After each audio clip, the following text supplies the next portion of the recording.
On March 28, 1991, the Dodgers released Fernando Valenzuela. It was a Thursday and about a decade since the Mexican caused a near hysteria when he pitched. In that decade that followed Valenzuela's arrival, he'd helped the team win 4 National League West titles and 2 World Series.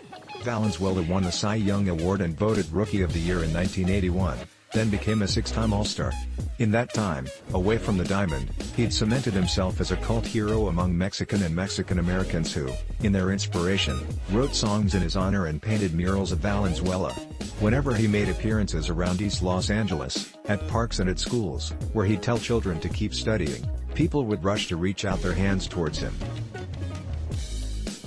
When he pitched, cars lined up hours before the game started, and even nuns would say an extra prayer for him. Then he was gone. And the shock and hurt made some fans think the organization used him. He gave them everything he had, one fan, Raul Montesinos, told The Times.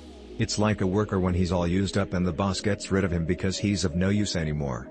Valenzuela, even to the end, was entirely relatable. Valenzuela, for his part, said despite getting released he still felt good. I still feel I can pitch, he said. I hope I can get with a new team, start a new life. Midland, in West Texas, so isolated its existence and name come from it being the halfway point between Fort Worth and El Paso, sits atop one of the largest oil reserves in the world. It's the type of place where people come to strike it rich, start a new life and sometimes both. And so, that Valenzuela ended up in Midland in 1991, after signing with the Angels and working his way up through AA, felt oddly fitting. It's different, especially if you spent a decade in the major leagues, Alex Treviño said of playing in Midland.